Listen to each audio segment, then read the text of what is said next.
Consider with me today the costs of living a life with God. Now, in our story today, there's going to be a man who says, I will follow you wherever, which sounds like a great thing, but Jesus actually gives him a little pushback. He says, I will follow you whenever. I will follow you whatever. I will follow you whatever the cost, whatever the pain, whatever the location. Jesus is saying, well, what if it's exhausting? What if it's inconvenient? What if it's uncomfortable? Even it's a little picture, but think of when you travel, as wonderful as the place you may be, it's always nice to come where? Home. You know, you have the pillow you like, you have the brand of pretzel you like, you know how to work the remote. And Jesus is saying, hey, the desire to follow the Lord, I will follow you wherever you go, is different than the guts that it might take when things are difficult. No home, nowhere to lay your head in this world, and being a citizen of someplace else. So this is from Matthew 8:18, excuse me. The paragraph title is The Cost of Following Jesus. Verse 18. Now when Jesus saw a crowd around him, he gave orders to go over to the other side. And a scribe came up and said to him, Teacher, I will follow you wherever you go. And Jesus said to him, Foxes have holes, birds of the air have nests, but the Son of Man has nowhere to lay his head. Another of the disciples said to him, Lord, let me first go and bury my father. And Jesus said to him, Follow me, and leave the dead to bury their own dead. So to be a Christian in this particular world is to always be traveling in a sense. So being settled in him means being unsettled in an ongoing way. And the issue here is, well, what if becoming a Christian upends everything? So economically, would you follow Jesus if you knew that it would require of you to give a substantial portion of your hard-earned dollars to him? Would you follow him if you had to declare him Lord over all the inconvenient, by that I mean sinful areas of your life, maybe your anger or your gossip or your zipper or your tongue or your integrity?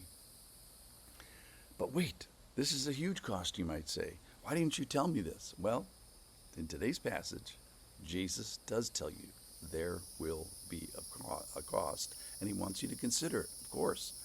It's consider the purchase. So there's two sides of the equation. There's considering what you get, and specifically who you get, eternal life, robust, abundant life with him. You get a new family of God.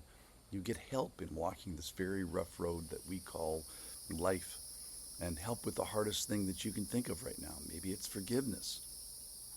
So outside of Christianity, is there any effective and successful dealing with people and hurts and events that live inside your head in bitterness and unforgiveness without the help of the Lord to forgive? I don't think so.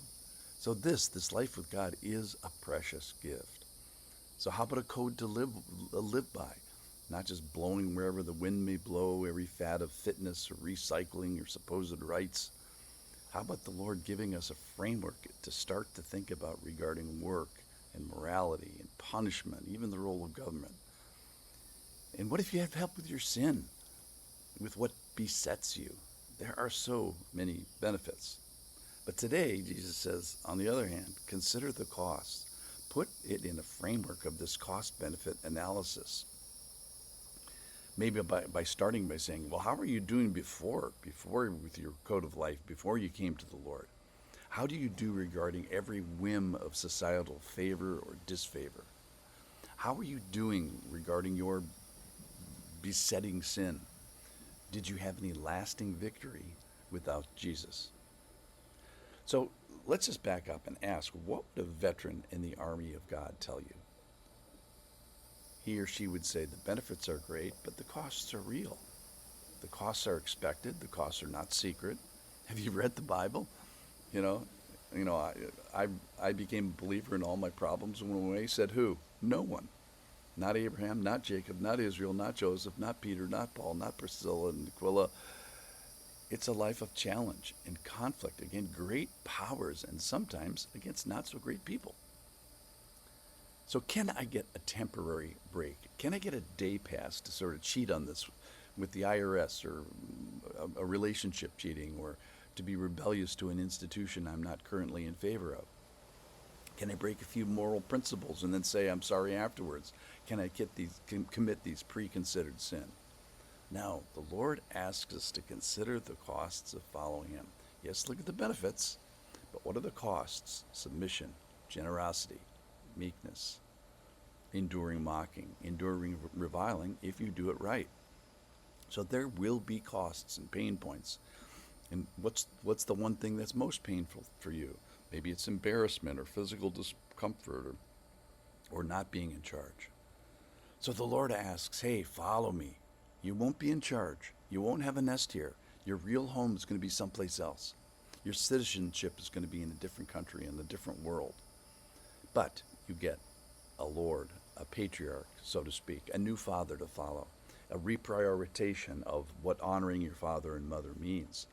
So you are called to an unqualified commitment to him and his family. Now, whether you're considering it for the first time or the 10,000th time, I can do nothing but endorse him before you. If you have a big obedience before you, or even a little obedience that seems to loom large, I continue to recommend him to you. Yes, there will be costs and there will be reprioritizations. It will be costly. That's what Jesus says in the passage today in Matthew chapter 8. But you get a kingdom, and most importantly, you get a king. Thanks for listening.